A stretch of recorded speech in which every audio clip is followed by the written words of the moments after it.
win up a check, I might do it again. Enemies close, have me thinking they're friends. 10 toes down, I'll be free until the end. Crib outside the city, I don't feel safe in my hands. Took so many years, I'm just waiting for the wins. I'm in debt to no one but the one who took my sins. I do it for real, there's no reason to pretend. If I do it once, I do it again. Add it up, bankroll, euro, peso, add it up, I'm just doing me, everything is on me, oh you matter what. Add it up, bankroll, euro, peso, add it up, I'm just doing me, everything is on me, oh you matter what. Add it up, told her if it's all me, everything is on me, gon' back it up. Matter what, told you I'ma do me, why you hating on me, it's not adding up. I do roll like a Mack truck, country heart, I might cop a farm and go act up. Lot of scars, I was cold-hearted, now I'm backed up. Keep it real, I do this once a month, I don't rap much. I just take the money and go stack up.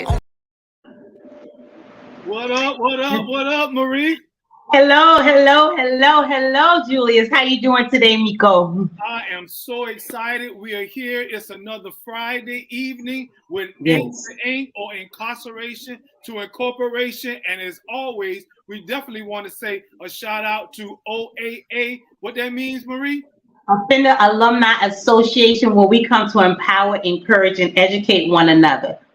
Because we can't do it alone. OAA is a phenomenal organization. It started in Alabama and it is now in Savannah. It's been in Savannah for almost 2 years now, Miko? Yes, ma'am. We've been riding this thing and we've been doing wonderful as a team. And you know what we're talking about here now on Ink to Ink, Incarceration to Incorporation. This is a platform for us to provide a safe space for returning citizens, men and women who have come home from incarceration, be it 20 years ago or 20 days ago. And on this platform, we are all about changing the narrative. So often you hear people say that when we get out of prison, we are automatically going back, but that is not the case. We are successful, whether it's organizationally, educationally, relationally, occupationally, we are successful. What do you say about that, Marie?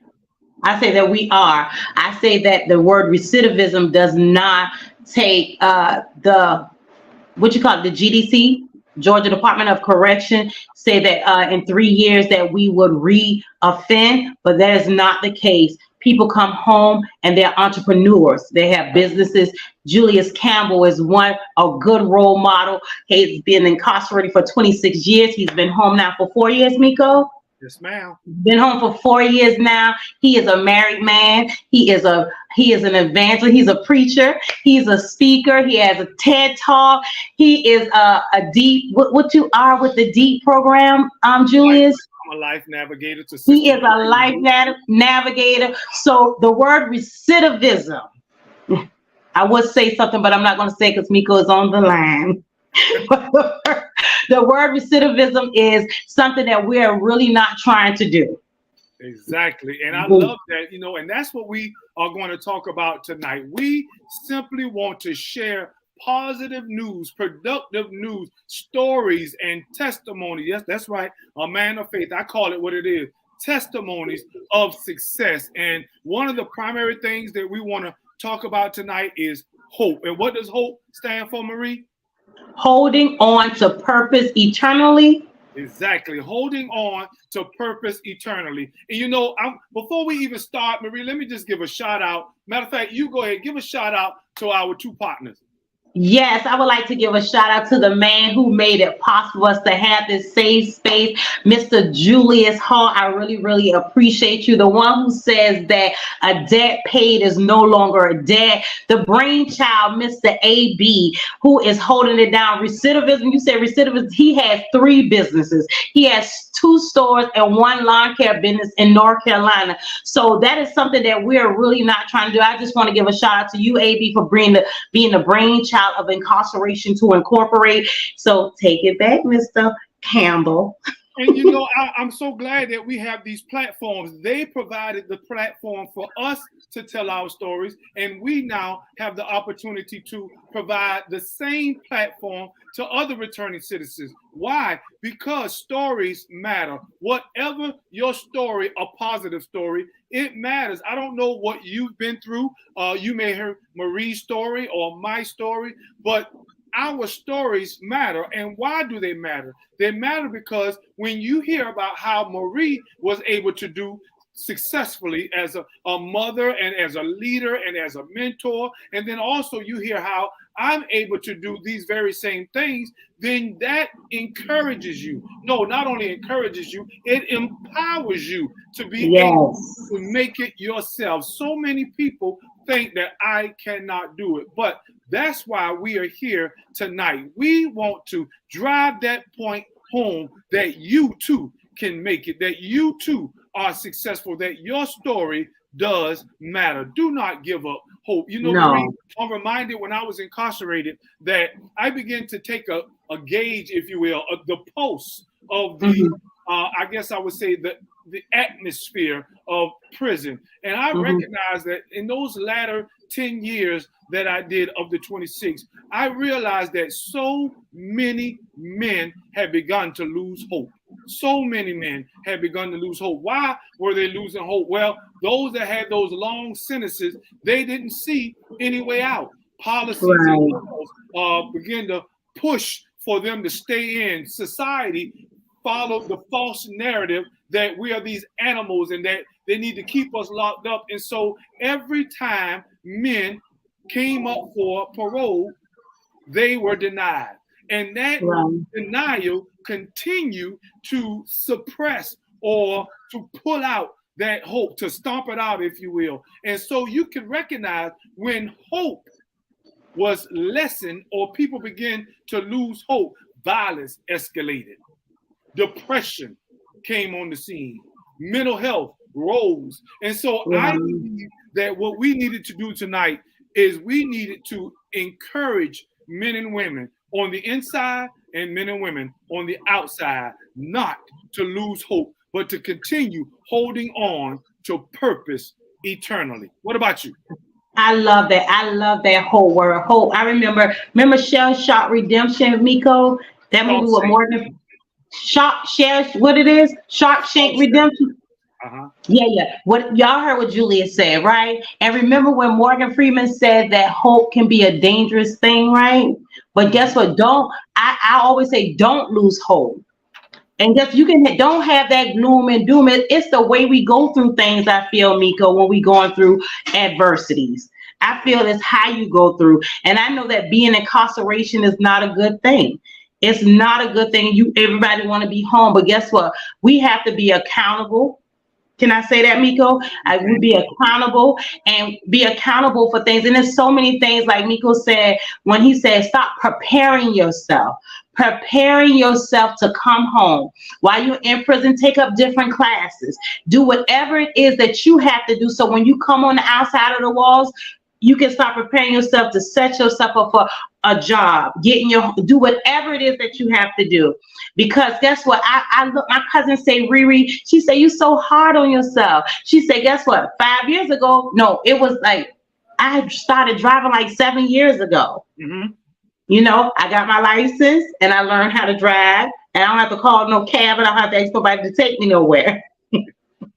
Now that's a lot of hope, because I'm depending on people or something else. But I'm just saying, guess what? Just do what it is that you have to do for you. It's good. I told Julius today that I talked to a man. He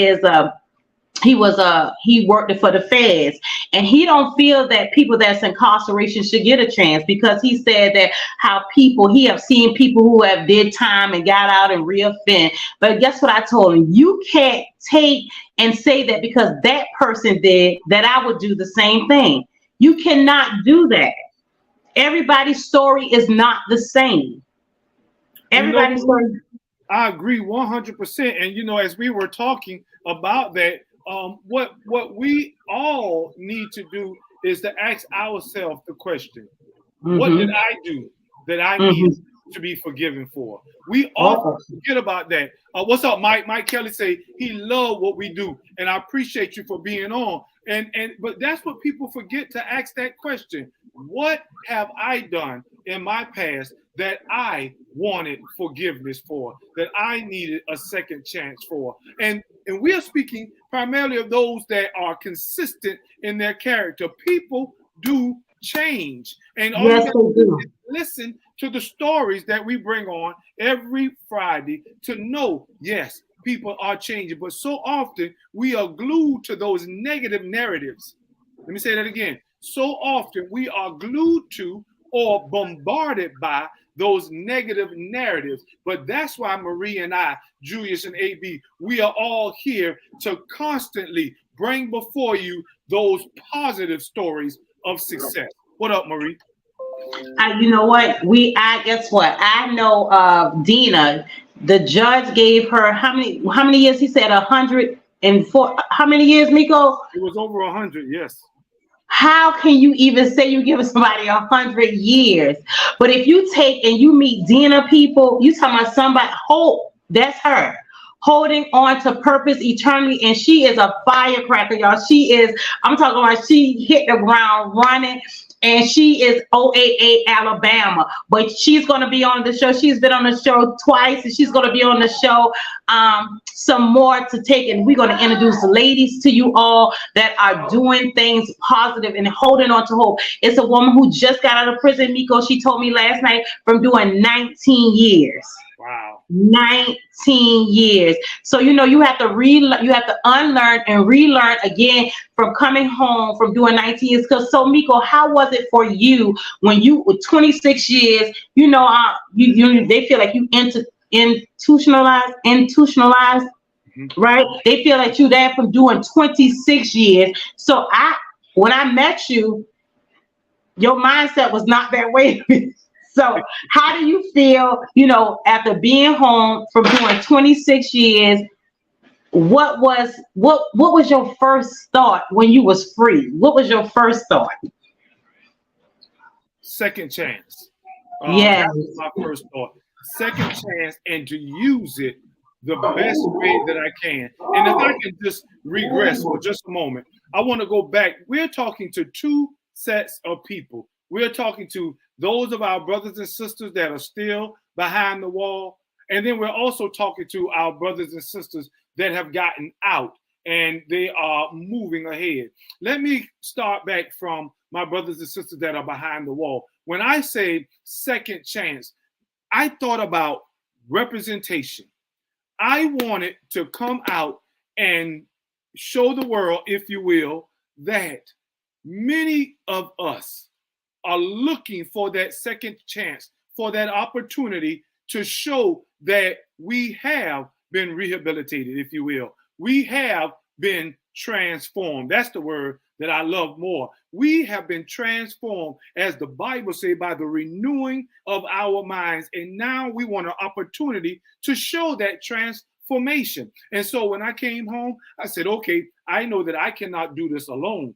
First of all, you got to have resources. And I recognize that there were not readily available to us resources. We heard about those resources, but we did not see them and we couldn't put our hands on them. And so I said, you know what? We need somebody to connect these dots, if you will. And so, but again, digressing for a moment, while I was in prison, you said it, Marie, I didn't just sit and twiddle my thumbs until they say, all right, you can go. No, and there are many other men and women that are not sitting and twiddling their thumbs. They are actually progressively preparing themselves. That's a term that I coined while I was there.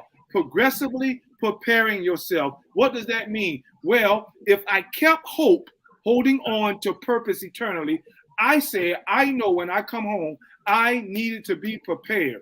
So, for example, if I wanted to be a chef, I tried to find a job in the kitchen that I can start utilizing my skills and experience. Or if I wanted to be in clergy or counseling, I try to get a job in those areas that will help me to get experience and also to prepare myself to be the best counselor or clergy member that I can be. There are those that are inside the GCI, that's the garment factory, where they make clothes or boots or what have you. And they're in there so that they can do what they can to have experience working in warehousing and on and on and on. So I began to progressively prepare myself to be the best person that I can be. And one of the things that I did was I got involved in a program called Toastmasters, or another word may be speechcraft. But what we did in Toastmasters is a derivative of TED Talks. We begin to practice to learn how to speak, how to use our voice, motivational speaking. And while I was there, I got in classes. I learned how to speak, how to articulate, how to enunciate, how to be effective in my communication skills. And in doing so, Marie, when I came home, the doors were open. An opportunity was given to me to do a TED Talk. A TED Talk is the TEDx platform. It is an international platform for motivational speaking. So I'm saying these things to my brothers and my sisters on the inside. Progressively prepare to be the person that you're hoping to be, and hold on to that purpose, not just while you're on the inside, but also while you're on the outside. How does that sound, Marie?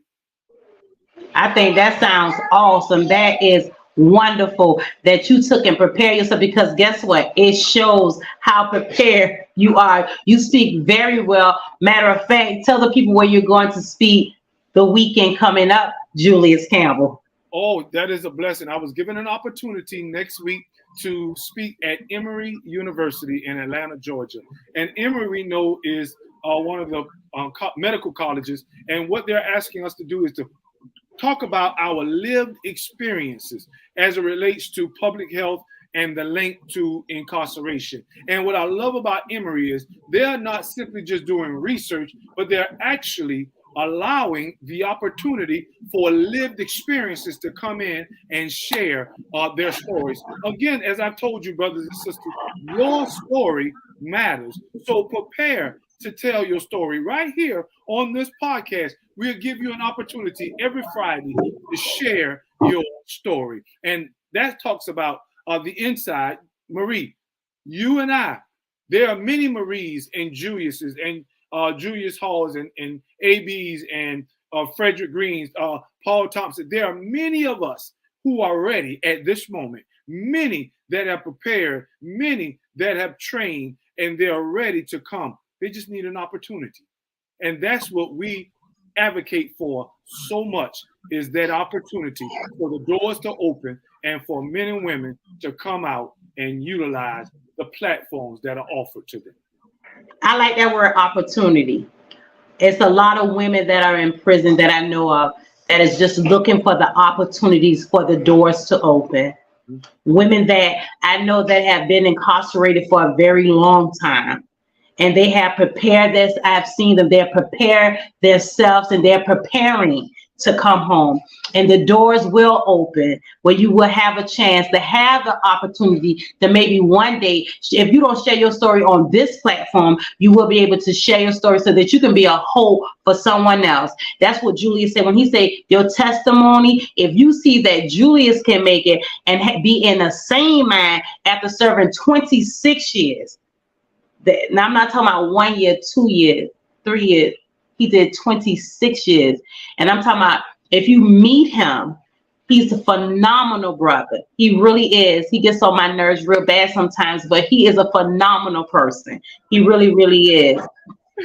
You know, and I appreciate you, Marie, and not just me, as I stated, you know, Marie, in the time that you did and the lived experience that you went through, you know, that I can never really understand or say that I can relate to it as a mother, you know, being separated from her children. And praise God that you have been restored to your children and have a wonderful relationship. And you know, Marie, but as I keep on saying, there are many of you, Juliuses and Maries, that are ready for these opportunities. And what we want to do tonight is we want to encourage them to hold on. I don't know how much time you got. There are those that have did far much more time than I have. Now that, to put your mind, wrap your mind around that. If I did 26 and there are those that have done much more time than Ronald McKeithen. Yes. Ronald McKeithen, he did 40 years and he did not have a violent crime. He did 40 years. He lives in Alabama and he is working for the Appleseed, the people who helped set him free. He's working for them now. So there is hope. There is hope. And he's also a phenomenal person. If you was to meet him, you'd be like, wow. Him, I'm telling you, listening to him, and also Damian Chaplin. Chap is a phenomenal person. You meet him, there is hope. He's the chaplain at old Savannah City Mission. Yes. Phenomenal. And you know, so Fred, Fred. Oh my goodness, Fred, you phenomenal. You'll be like, I'm talking to these people. If you was to talk to them, because I haven't been around all of them. So if you was to talk to them, you would not think that they serve not one day in jail. They're really, seriously, they're really phenomenal people. Mr. Julius Hall, another one get on my nerves, but you know, phenomenal. And you know, Martin, you know, even Martin, you know, has his own organization trying to make ways. There are so many. Foots, you know, I definitely want to give shouts out to my partner, Foots, you know, for what he's doing and how he has opened the doors and provided platforms. There are just so many men and women. You know, Deborah Daniels, the organizer and founder of OAA, you know, Alumni Association, and then my partner Greg Washington, who is, you know, right now one of the leads directors in City of Refuge in Atlanta, and oh my goodness, there's Tom Price in Brunswick right now, who is instrumental in helping men to have a place to stay when they get out. There are so many men and women, returning citizens. My partner in Washington, where I just came from, and I definitely want to tell that story. But Dr. Ron Garrett, who is now a director in Prince George County, and what he's doing as it relates to reentry, and Karima Hanifa in Atlanta, you know, in the Iman in community. I mean, there are so many men and women, names that I can call, and I wanted to call out. Why? Because these are positive stories that changes the false narrative about us not being successful. And you know what, Miko, as you were calling out their names, I like the hope, holding on to purpose. So hope and purpose is a good thing. Hope and purpose is a good thing. Hope, and when you come out, the purpose is the things that you do with when you come out that hope. It's gonna push and drive you. See, hope, purpose is a push. It's to go together. And I know that you can do it. I know that you can do it. We are here to encourage and empower and educate one another. What you don't know, Julius may know. What Julius don't know, Angela may know. What Angela don't know, Fred know. What Fred don't know, Martin know. It's a chain of reaction that is connecting the dots, as Mr. Campbell would call it. Okay, so we are here for one another. Returning citizens they want to come home. We want to do positive things, and we are doing positive things. We are helping with resources, things that you can know about. We're OAA Savannah. And ain't we're taking it by storm. I like that. And you know, as we talked about our brothers and sisters on the inside, as I get ready to move to those that are outside, I wanted to encourage them. I wanted to empower them. I wanted them to know that they are not forgotten, and that many of us that are out here, we are pushing the platform, that someone who has the means, someone who has the platform, someone who has the wherewithal, that can help change these legislative policies that are holding so many of our brothers and sisters back, simply because of fear, simply because of a false narrative. I want you to hold on, continue to progressively prepare for that person that you are going to be as the doors open. Hold on to that purpose eternally. And now, as I transition to my brothers and sisters that are home, that are on the outside, look, you too can make it. you too can do the things that we are doing. What's up? I was waiting on her to come. That's my girl, Tisha Fulton, all the way from Las Vegas. And what we're doing, Tisha, tonight, we're talking about hope. We're talking about holding on to purpose eternally. We are talking specifically to our brothers and sisters that have come home. And let me just do a little segue here, Marie. Just last week, I had an opportunity to go to Washington, D.C. Something that I've wanted to do for so long. There are a lot of things that I want to do and a lot of places that I want to go. And the reason why I want to do these things is I want to make memories, because for the last 26 years, I didn't have an opportunity to do the things that I want to do now. You know, people had their memories of school, prom, you know, date night, all of that stuff. I never had an opportunity to do those things. But now I have an opportunity to be intentional about making memories. So last week, my family and I, we went to Washington, D.C., and I had the opportunity to go and to see the Washington Memorial, the Lincoln Memorial, the Martin Luther King Memorial. I went to the Smithsonian African American Museum, and I was inundated with information of our Black history and heritage. And it was phenomenal and powerful to me. And I was intentional about making those memories. When I was incarcerated, I used to remember looking out the window at, I was at Hancock, no, I was at this particular time, I was at Augusta Medical Facility. And I used to be down in 14, and I would look out that window and you could see the train come. And I used to hear the train and just remember and say, you know, I hope that the opportunity comes for me to travel. And when I went to the Capitol, and I was right there at those bars, matter of fact, I'm gonna put it on Facebook, and I was looking through those bars at the Capitol, and I remember my brother actually said it. He said from Hancock State Prison to Washington, D.C., the Capitol. And that was metaphoric, if you will, because I had come from one place to another, and I was able to see that hope come to fruition. Brothers and sisters, that's what I want you to do. I want you to hold on to purpose so that you can see that hope come to fruition. I don't know if it's a job that you're training for. I don't know if it's your education. You're trying to get that bachelor, that associate, that master's, that doctorate even. I don't know if it's an organization, a 501c3 that you're trying to build up. I don't know if it's a business. It could be a business venture that you're into, whatever it may be. I want you to hold on to that purpose, for you can see that purpose come to fruition. So I had an opportunity to do just that. Marie? I love that. I remember the first time I took my first flight to Vegas.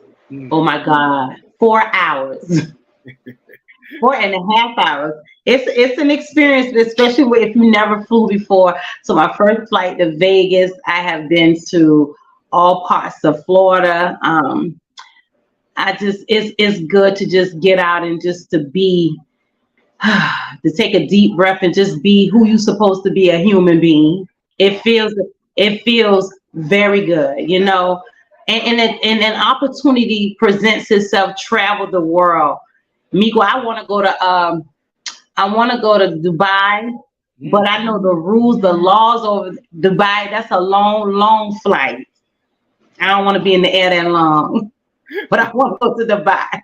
And so it's so good to go from Washington, from Hancock to Washington. That's a blessing. So one day, I know, brothers and sisters, let's do it. Live life. Live life, because life is for the live life and enjoy it. Don't just as they are living life, remember, don't forget the past. Now I have to be careful because not everybody has the mindset that I have, Marie. I don't want to forget my past. I don't glorify my past in no sense of the matter. No. I hurt people. And that's something that I'm so grateful that they have forgiven me. And so, but I don't want to forget my past, because what it does is it helps me to remember my brothers and my sisters and look back and pull them along with me. And so that's why when we live in life, don't forget that just like someone provided a platform for you, also provide a platform for the next person. I think that's that reaching back. That's that reaching back and pulling up. And that's just something that we have to do. Do not, I like that. It's not that you're trying to hold on to it. Go ahead, Marie. See, that's the thing about having children. I have children, I have grandbabies. So excuse me, audience, my grandbaby. But it's just a thing of holding, reaching back. And I think that when Julius said that he don't want to forget, it's not being like he said, it's not that he want to glorify his past, and it's neither do I. I don't want to glorify my past, but I remember too, so the things that I won't do anymore. I won't do those things no more, because Miko, I never forget the first time when I came home and I had needed some money, and I said, boy, I know what I could do. And then I remember walking down that walkway. I said, that's something that I'm not going to do. Oh, yes. I am not going to go back to what I used to do. So sometimes remembering, not saying boasting about it, but it helps you. It helps you so you won't go back to what you used to be. And it causes you to live life purposefully. That's it. To be intentional. That's it. Purposely. Exactly. And, I remember when I came home, Marie, and I said, I want to help people. I wanted to do that. And so as a result, you and I, we got together, and we have been intentional ever since that day in connecting dots. And I don't think what I'm getting ready to say is boasting. I think what I'm getting ready to say is encouraging. That's right. What is that I'm getting ready to say? We have had an opportunity to be a help to single parents. We have had an opportunity to be a help to system-impacted youth. We have had an opportunity to be a help to system-impacted adults. And also, we've also had an opportunity to change the perspective and perception of our community. You agree? Yeah. You remember, Miko, when those people, the two gentlemen, they came down from Atlanta because they wanted to, being an OAA, Offender Alumni Association, being inside of this organization, you learn a lot. And I like the fact that those men want to take the time to come down to see how probation, fines, and fees, how it affects you. It hinders returning citizens, because if you don't pay your fines and your fees, that can get you back incarcerated. So they want to take and make a difference, like Miko said, about changing policy. And then Julius, we had, what's the man name we had on, who is, he strategically, he writes out the probation, the way right. So it's not that we're not trying. We really try for you all to get to try to get policy change, to do the thing that it is to help those that are incarcerated and those that come home, because we know that, guess what, for Julius, it may have been easy when he got home. He had support a family, he had a job, you understand, it was easy for him. But on the other hand, for me, it was not that easy for me to get a job, you understand. So we it's a tug of war, but we are pulling together. That's where the empowerment comes in. We are pulling together. So guess what, teach one, reach one, we're gonna learn from each other, but it's gonna be possible. I like that word, together, because you know what we did, as you call each of those names and a host of others that we have worked with. Matter of fact, from 100 Black Men. Yes. I have Brad.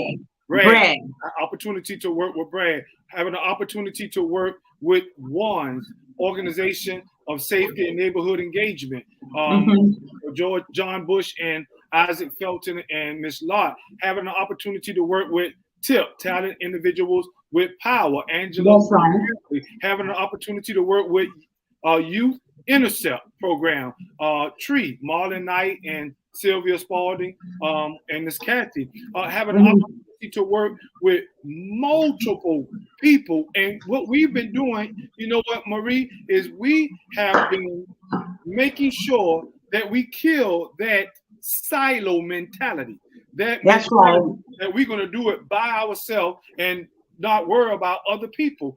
OAA Savannah, along with OAA period, but OAA Savannah has been intentional about working with as many organizations as we can. Why? Because if we don't, people will have a tendency of falling through the cracks, and we don't want anyone to fall through the cracks. I totally agree with that, Julius. You know what I like what we talked about? I think this was last week. Oh no, it was 2 weeks ago. We talked about grass top and grassroots organizations. You understand? And a grass top, they have to learn about the grassroots organization so we can help pull. That's still that pulling that purpose, pulling and helping one another. Because who it's about? It's about the people. Right. It's about the people, so that nobody, like you said, Miko, nobody fall in the cracks. Nobody get left behind.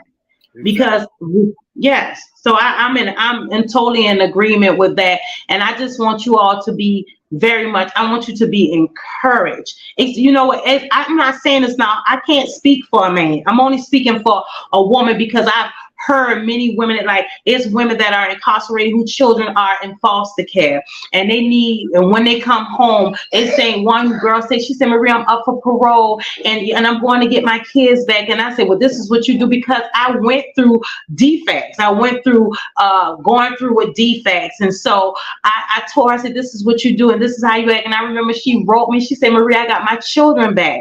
So, you know, it's not easy. And I'm not saying it's not hard for a man. It's not easy for a mother. You know, when we're so nurturing, and then some mothers leave their children when they're very small. And so I just want to encourage you, women that are in the inside, that there is hope. There is hope, and in time, things will be all right. In time, things will be all right. And for those mothers that have came home and have to go through anything like that, it still is going to be all right. You just be encouraged. You press on. Do never, ever give up. Even when it gets to that.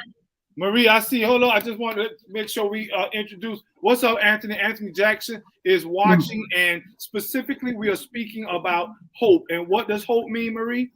Hope is holding on to purpose eternally.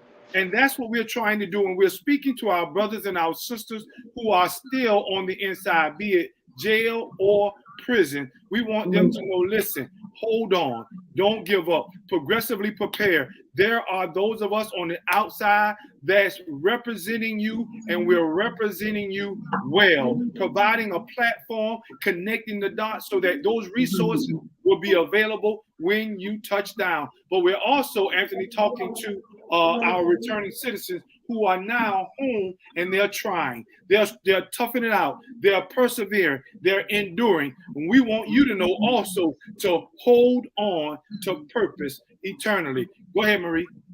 I like that word, hold on, purpose, hold on. It's another word you just used, Miko. And let me tell you something. When you are a woman and men, listen to me good. I'm not saying y'all don't go through. So don't get mad. I'm just talking about from a woman's point of view. When you are a woman, and especially a mother, and you have to, like, remember when we was with Dr. Bryant, another powerhouse. When we was with Dr. Bryant, and Dr. Bryant was saying how when we were at that, what's the name of the meeting we went to, Miko? Debt paid. Debt paid. So when we took and we went there, it was, the woman was speaking. She was saying how some people come home, you in prison, come home and still go back to being a mom. You know, not getting counseling. Some things affect people in different ways. So you need that. Sometimes you need a counselor to talk to. Angela Brantley, she provides that. She provides counseling. You know what I'm saying? You don't know how it can make a relationships with your children, being that you have been incarcerated and gone for a while. So counseling is very important. And we have a person who are connected with counseling. Like I said, Angela Brantley. And that's what Julius is saying when he said connecting the dots, the people that we come in contact with. She have her own organization, the TIP organization. And we need more men. We need people who will say that they will go and be, what's the word, Miko? That they will go volunteer for her. Like she go, was it once a month on a Saturday, Miko? Mhm. Once a month. She need volunteers to just be with the kids. They have activities on East Broad Street, and she need those volunteers. So it's we're waiting, and guess we're waiting for you because we know that you can do the work. Ooh, I like that commercial. We're waiting for you. Listen, as we get ready to turn this corner and get ready to end this broadcast, we want to encourage you. You know, Marie, as I told you today, we're getting ready to start back up verbal and visual intervention. Why did I bring that up? Because Marie's heart, my heart, Fred's heart, Martin's heart, I mean, all these people, their heart is about helping somebody because somebody helped them. What about Yes. you? What about you? You have a platform. You have an opportunity that someone needs. And so therefore, that's what we wanted. We want to encourage you. So Marie, as we get ready to turn this corner, I'm going to give you the opportunity first, and then I'll come behind you. Reminding the people to hold on to purpose eternally. Don't give up hope. Marie, go ahead. Tell them whoever you want to talk to, be it our brothers and sisters on the inside, our brothers and sisters that have come home, even the community who wants to help. Talk to them. I want to talk to you as a whole. I want to talk to you as a whole because guess what? Those who are listening to the sound of my voice, I want you to be encouraged. Guess what? Be like Miko said, and if you got the means to help, and it don't take a lot. If you give a little and I give a little and he give a little, it all comes to much. So hold on, have that hope, encourage. I have a desire. I have it for the kids. You understand? And I want them. The reason why I want them, I work so hard for them because I don't want them to travel the world that I went down. Mm. I don't want them to go down that road. So the hope is for them to hear my story or to hear Julius' story, or Fred's story, or Paul's story, and say, no, you know what? I don't have to take and experience it to know that I don't want that in life. I can hear their story and they can encourage me not to do those things. So just hold on, encourage someone along the way, and do whatever it is that you can to just help. You got to be a help in this life. Help because you're much needed.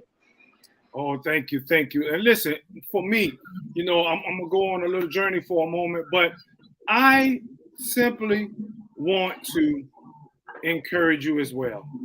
Mm-hmm. Those of us that are on the inside, brothers, don't give up. Hold on to your hope.